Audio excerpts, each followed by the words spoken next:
Welcome to today's episode of the Group X podcast. I'm your host, Tony Zanardo. And if you haven't yet done so, hit that follow button so you never miss another episode. Today, I'll be talking to Eve Phelan, trainer and presenter for Les Mills Asia Pacific. Eve shares with us how she got into the fitness industry and why she loves teaching, her passion around quarterly workshops, how they used to be and how they have evolved, and the joys of being a trainer and presenter. So grab your favourite beverage, sit back and enjoy the show.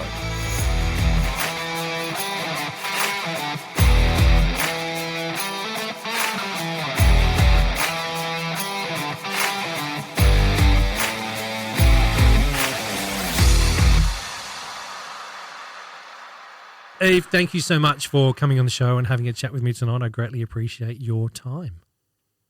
It is an absolute pleasure, Tony. An absolute pleasure. No, I'm so excited. You're a gem. You're a gem. Hey, Yeah. I want to start off with getting an understanding for our listeners where your journey began. Where did it all start for you? How did you come across fitness? Tell us that story. Okay. I was 14 when I taught my first aerobics class in a G-string leotard with leg warmers. Ooh, yeah. And, you know, You've set the scene. I know. It's a really scary scene. I'm sorry. Give people nightmares. No, I had this amazing instructor ask me. She was going away and I went and did her class, and it was at this dodgy little squash court gym in the back of Nerang. You can't take Nerang out of the girl. I'm still here. And she asked me if I would teach these classes. Now, I have images in my mind of how I taught these classes back at at that time. And wow, if only they could see me now. But anyway, that's where it all started. And, you know, I was so young, so it wasn't something that in my mind I was going to do, but I loved it. I loved seeing what that effect was when you're in a room full of music and you're working out and people are smiling at you and you're smiling back at them. Yep. And the room's buzzing. Yep. And something happened along the lines of 10 years after I'd had my second baby, and I started training, and I got picked up off my Cert 4 course by a lady who ran a club here. It was at Fitness Connection, and it was a big club back in the day, and she asked me to come and work for her, and I was really blessed to be taken on board by her. She had strong work ethic. She loved the industry, and the way she ran her club was you did everything. So back in the old school days, Yep. You know, you sold memberships, you did reception, you personal trained, you did programs, you taught classes. And she was a bit of a cyclone, but she had high expectation, and she taught me so many values back then. Excellent. And that was where it started. Yeah. And I loved teaching classes. That was my favorite thing to do. Yep. And I used to put my A block with my B block with my C block with my D block, and, you know, all of those crazy freestyle stuff. Yeah. Brilliant. Exactly. Yeah. Now, without giving away your age, I want to ask you I was going to say what decade. That sounds so bad, Tony. That's not what you were trying to say. What era were we talking about? Are we talking about early 90s? Are we talking about late 90s? Where are we? So when I taught my first class, that was at the end of the 80s, I guess. Okay. Yep. Yeah. So I'm 47. Okay. I feel like I've been doing this since I, was a baby. Yep. And but yeah, so I've seen a whole lot of stuff. Yep. I've been through a whole lot of different outfits teaching group fitness. I can imagine. Yeah. But also, I quite like. I think quite like the tights. Yeah, being in the industry from then to now, you would have seen a massive switch or change, or let's use the word evolution, in group fitness in itself, but not only group fitness, but in the way of training and different training styles through the years as well. If you've been around for a while, you've seen it all. I have a lot. The first class you taught was a freestyle class. Yep. Uh-huh. When did you actually do Les Mills training? When did that sort of come along in your journey? Where does that fit in? I remember when body pump first came to Australia. Yep. And one of our instructors at the same club I was just talking about, she went to do her body pump training. I remember going, oh my God, I can't believe that she's going to learn this program, that she has to learn someone else's choreography. You know, what's wrong with her making up her own choreography, blah, blah, blah. And she came back talking about how she'd had to do this challenge and she'd nearly thrown up, and and it was this massive weekend of training, and I'm still there going, oh, who'd ever do that? And then, turn over a few years from that, and I did my training. I did step and pump first, Yep. then I did combat, and then the rest is history. But so it was sort of back in the 30s era Yep. of pump and step. Wow. So, their pump we're on 120. Yep. So it's been a lot of Yeah, releases. definitely. When there's 4 a year, people can work that one out. That's yeah. Do the maths. Yeah. It's Yeah. been a lot, yeah. Wow. Okay. Yes.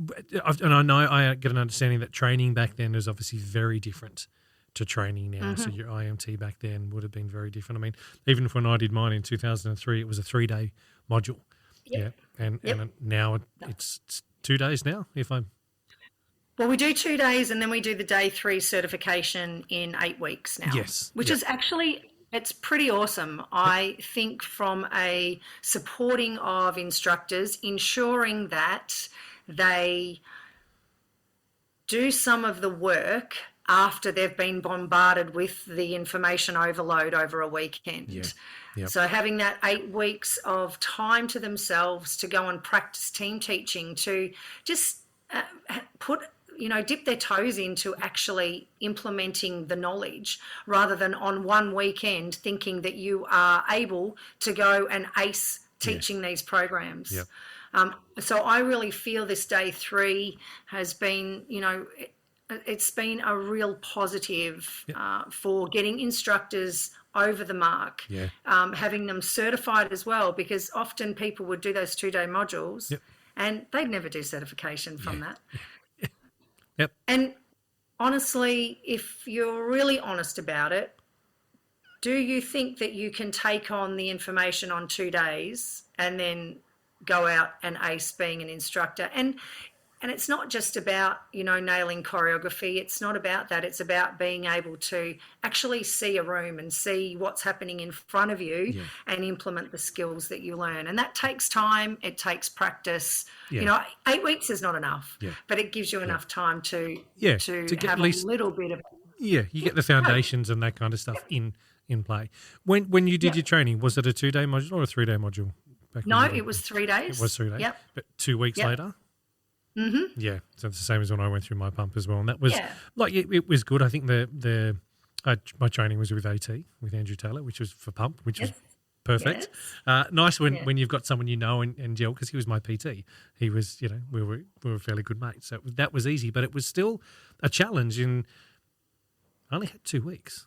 I was a full-time PT. I was full-time teaching RPM as well, and to try and find time to actually get in there and learn it all with everything else was, my God. Yes, I was lucky that I had a lot of Les Mills trainers and presenters working at the club that I was at. So I had a lot of them sort of take me under their wing and help me and sort of, right, come on, get in here and shadow with us. You're only going to do this. And, so that sort of stuff was good, but it was still very daunting. And I think, as you say, the 8 weeks now gives the instructor that little bit more time to let it settle. Get a full grasp on what's going on and make a better instructor. I think I remember being when I was working for Les Mills in account management stuff, and we did the Grit Fitness Management Seminar. It was always a topic that came up with people that were, why are Les Mills passing so many people? What's going on? They go away for this weekend and they come back and they're crap, but they've been passed. And I'm like, hang on a second. Or, they've gone away and they've come back and they haven't been passed at all. They've got to do all this type of stuff. Like, wow, there's 2 different sides of that completely just there. And it really came down to the expectations of a club when they had endorsed an instructor to go off. That instructor's not going to come back after 2 days and be your gun instructor. Yeah, unless No, they've it's got great, unless they've got isn't it? 6 Oh, programs under their belt and they're doing another one, and they've got all the foundations, they know all that kind of stuff, and it's just a new program that might be similar to what they've done in the past, then they might be pretty good at it. But to expect someone that's never done training before to go do the training, do 2 days, and then, oh yeah, get off on stage on Monday, you'll be sweet. What? No I chance. know. No chance. I think that people underestimate the work that goes into it, and especially in those early days. If it's the first time that you've ever done this, it just you, with all of the best intentions and all of the passion that somebody might have, and they've been the best front row participant ever, and at times you've wanted to hand your microphone to her in the front row because she knows everything before you know it. Yep. But put them in a module and have them then try to stand up and conduct an audience. Yep. Be ahead of the movement, be, trying to connect them to the music, and then remember where they're at, and, and shit, someone falls over in the corner, or, it's just there's so many variables that just doesn't happen, from a 2-day module. Yeah. And you're right. And some clubs do put that pressure on, but I think, I think that there's possibly a lack of understanding or awareness about what actually goes into making a kick-ass instructor. Yeah. Yep. Yeah. Yeah. I think that, and that's, to me, is I think where clubs need to do a little bit more research. You can't just turn around and go, yeah, we're going to take on the program. Cool. Just to call out for anyone that's an instructor that wants to come and teach. You've got to find the right fit. You've got to find the right fit for your gym. Just because I'm an instructor doesn't mean I'm going to fit at your gym. Mm-mm. Your members might not be my demographic. They might not like me at all. I could walk in there and be a fantastic instructor at a club 4 suburbs over, but come to teach at your club, they think I'm shit. They'll look at me and just go, no, don't come back. We don't gel with you. The personalities just don't work. And that I think is one thing that clubs need to look at and go, cool, you can send as many people as you want to training. Mm-hmm. Mm-hmm. But you can't shine a shit. This is the Group X podcast. Also, Tony, you and I have had this discussion many times before. Yeah. There is an added responsibility of your group fitness manager to be the right person for the job, so that they are allocated enough time to be able to train their instructors, empower them, teach them, build confidence in them, give them the resources, the time, the effort, the energy that your instructors need to become the best instructors that they can be. Yeah. Because that doesn't happen just by doing a training module and being put on a timetable. Yeah. And, we've spoken so often about what is that role? Yep. Is that role an admin role? Yep. Who should be the people in that role? And is it the club's responsibility? Yep. Yep. And that's season 3.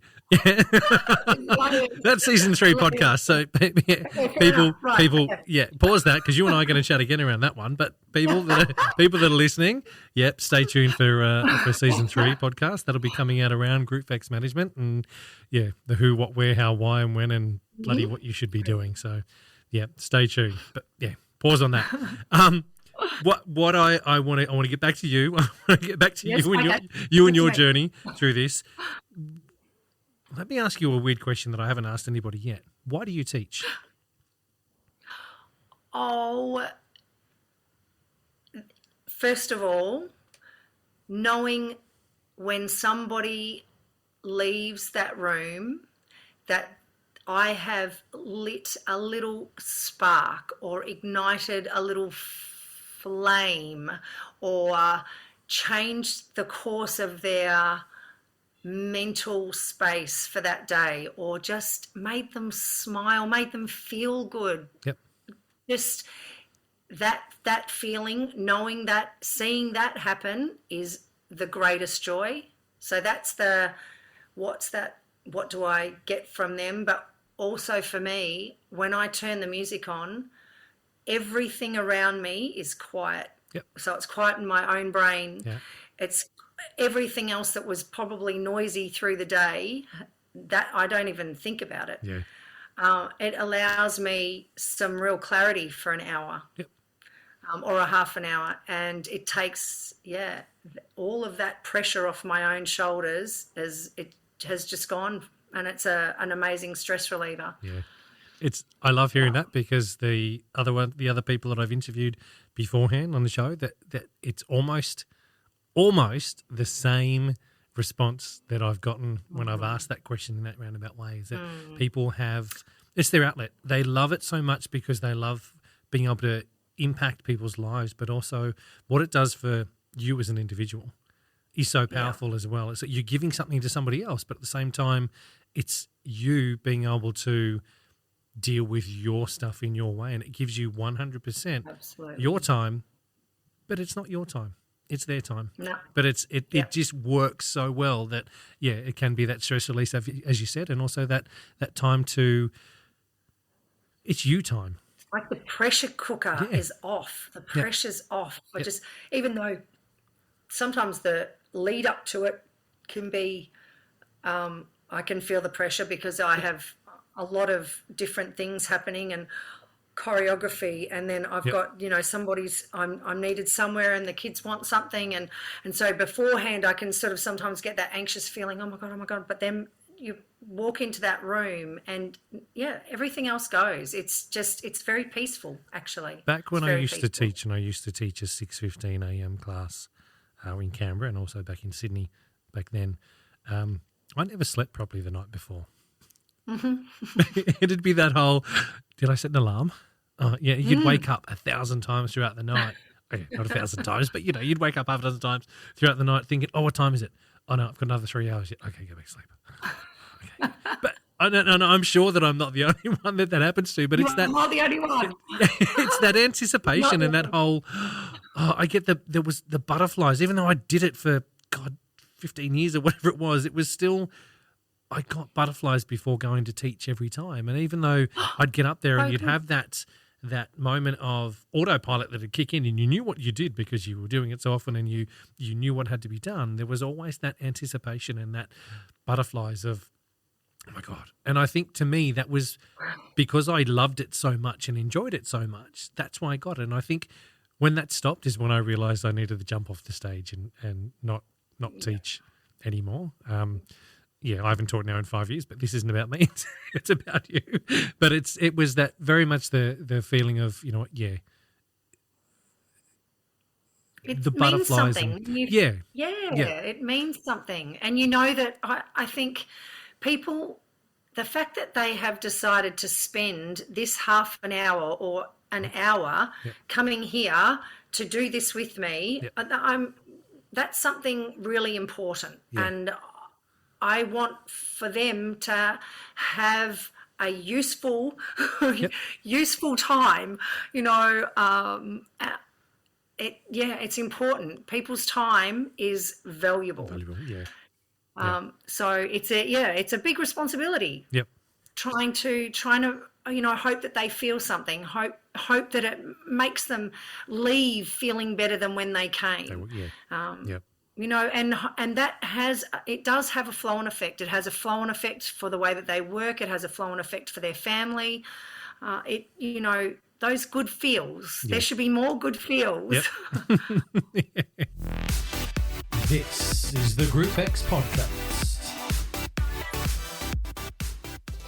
Hey, when you've been teaching, so when did the opportunity come up for you to either be a trainer or a presenter, and which one came first, or did they both happen together? So I had a trainer come and do my class, and it's not like I didn't know this person, but it wasn't on a personal level, but I worked in the same company at the time. She came and did a class and asked for me to submit back then a DVD. And so I did, and the rest is history. Okay. And that was, I'm coming up to nearly 12 years with LMAP Yep. On some level. So, Okay. yeah, and it was for combat at first. Oh, wow. I didn't know that. Okay. Yes. Cool. Cool. So combat was the first program that you were a trainer presenter in? Presenter. Yep. Yep. It was a very close body step or body attack. Yep. And I went down the path of combat presenter, body attack presenter, very quickly led to body attack trainer.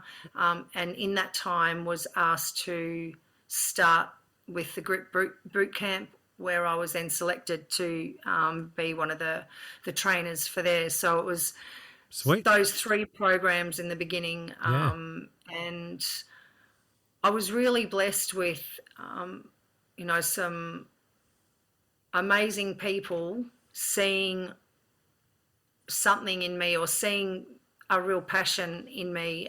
And it was funny because what I loved most was when I got the opportunity to work with the trainers on modules, to see what happened from Saturday morning through to Sunday afternoon. And I remember, I was already a mum, but I remember I would sit there and my cheeks would get so sore because I'd be watching them do their presentations, and I couldn't get the smile off my face. I remember having tears, watching some people transform in that time, and it was just the most amazing thing, like watching a caterpillar grow their wings. It was I was like proud mum. It was so beautiful.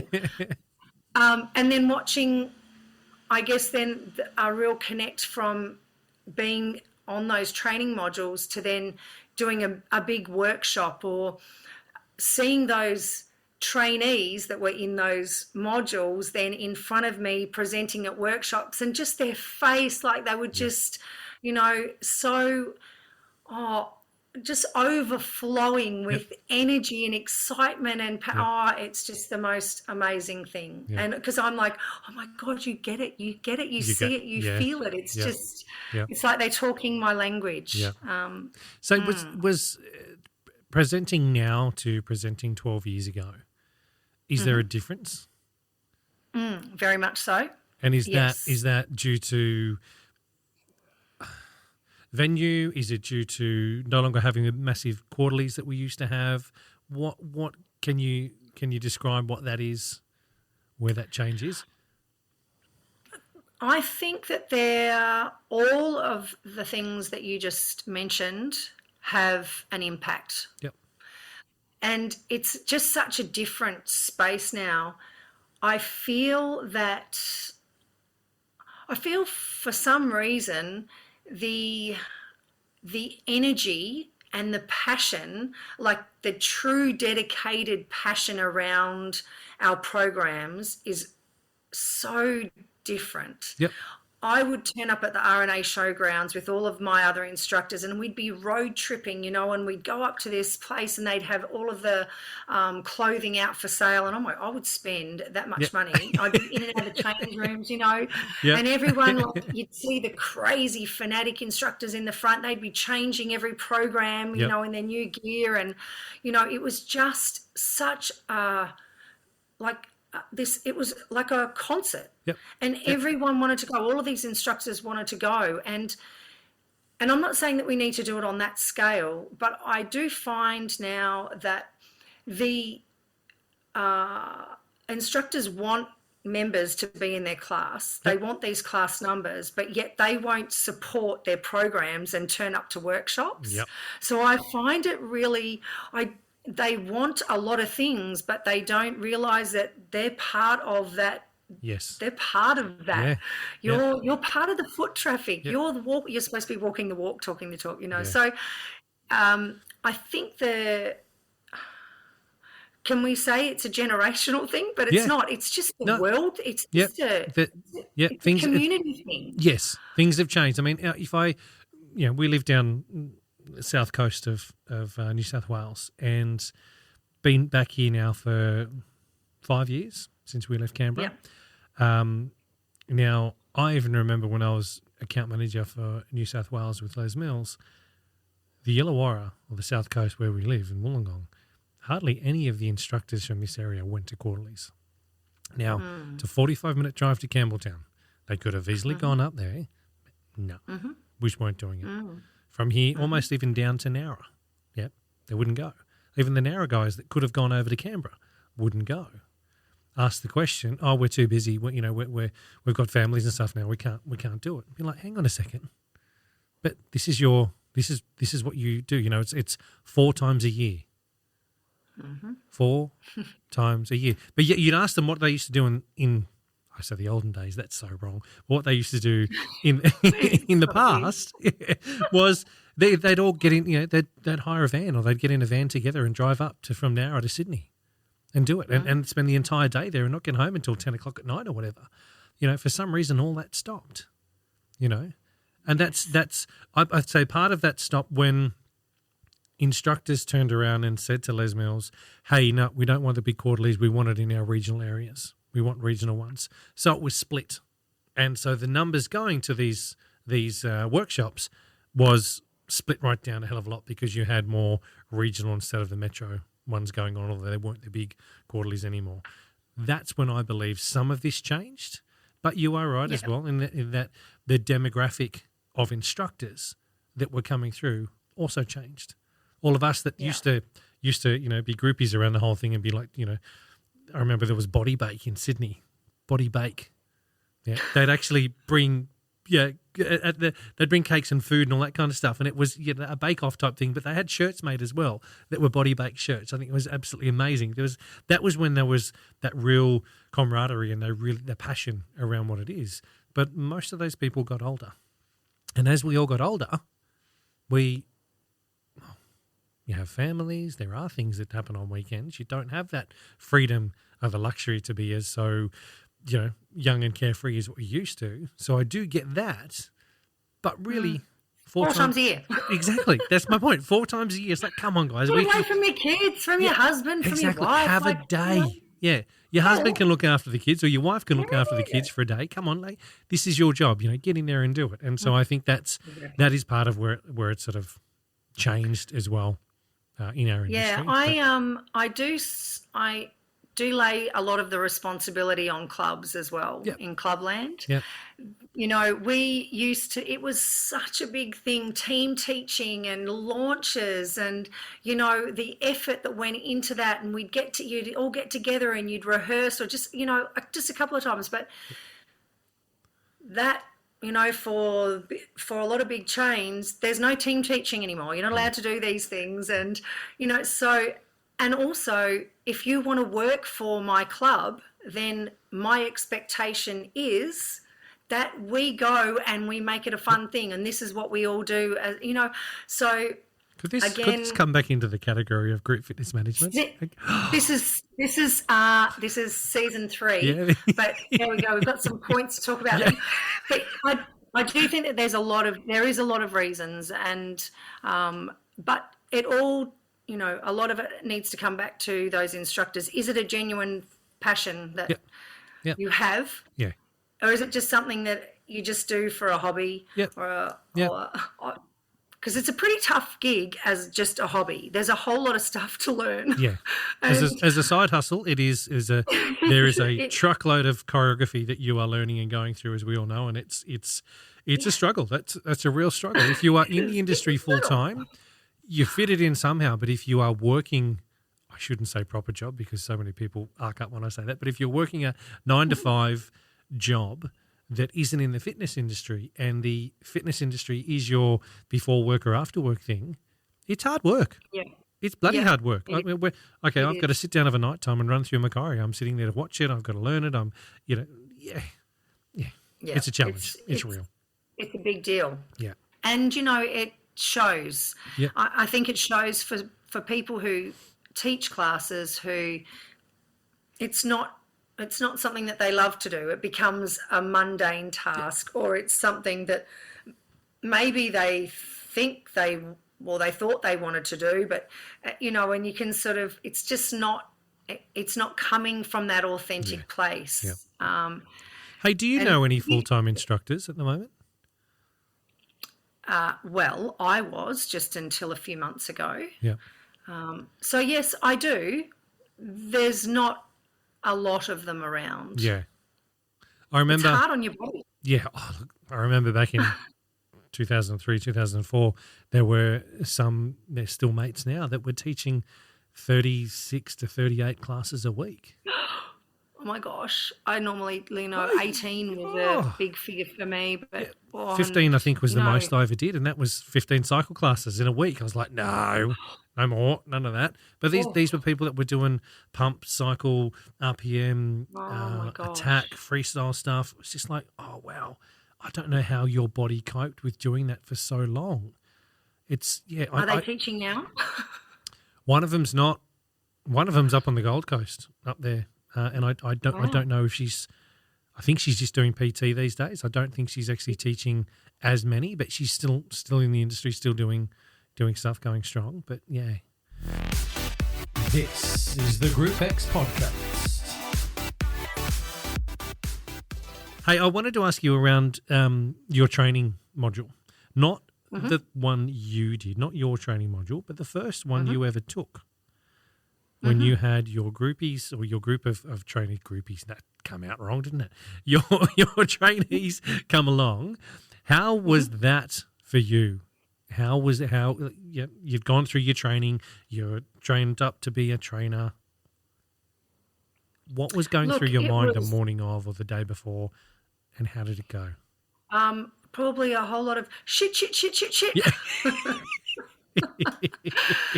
Am I prepared? Have I got on? And wanting to, we know, well, for me, I knew the content, but allowing it to flow and making sure that everybody was being able to follow along or get what they needed, because people are so different and they need different things at different times. And, trying not to talk too much is really hard for me. Making sure that it was succinct. And so, look, there was probably just a whole lot of constantly checking. Yep. And it's like when you first start teaching a class and, trying to dot the I's and cross the T's. Yeah. Yep. Whereas, now teaching on a module, I can allow it to come out in a natural way and know that if I didn't follow it step by step there, where we're getting to is going to get us back around to that anyway, and capture it in the right way it needs to be captured. But rather than it being so rigid or robotic, it comes across as just a comfortable and ease of learning. But look, poor buggers. Poor buggers. I love that. That's an honest one. That's an honest of, oh, shit. Yeah, I'm sure we got through it all. I'm sure. Oh, you know what? You guys will be all right. Did anyone die? No. I love that. I actually used that saying today with Matty, my mate at Body Bike here. It was, he said something to me and I said, but Matty, it's okay. You know what? We deal with bikes. Did anyone die? He's like, no. And I'm like, yeah, it's okay. It's okay. No one died. Tony, I just have to get in a plug for Body Bikes. Oh, okay, go for it. Oh, my God, because they are, honestly, we're putting them through my new club at the moment. And, it's just so amazing to work with a company, and this is the second company that I've worked for, that know the product that's going to give their members a great experience. And Body Bike is one of those products, and it is just so refreshing. So not to plug, well, I was plugging it, but I'm actually saying it because I believe it. No, look, I obviously listeners know. If they don't, I am general manager of Body Bike in Australia, and I haven't asked you at all to say that, but I do love the fact that it's real. It's, as corny as it is, our bikes are the best on the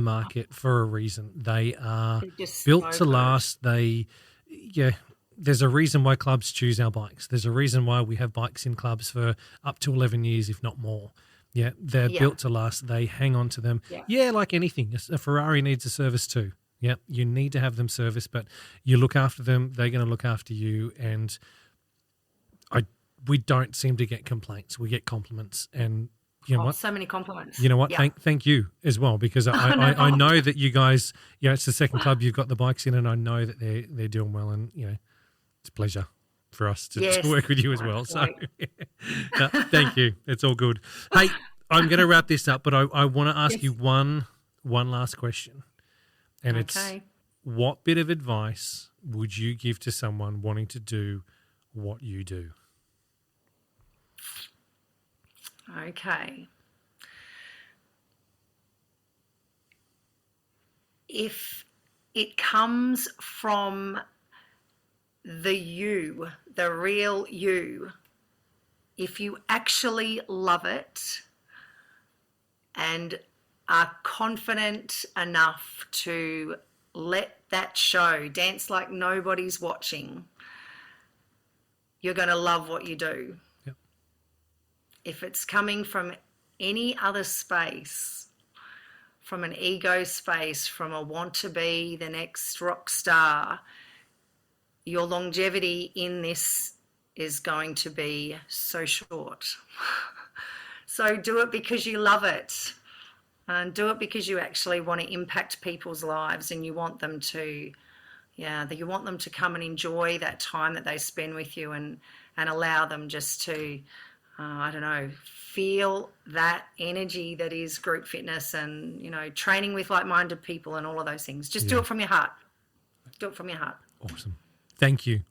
Thank you so much. Once again, thank you so much for coming on the show, having a chat with me. I know it's been short, but I want to keep these, short and sharp so people listen and get in. And thank you for sharing your story and everything you have with us as well.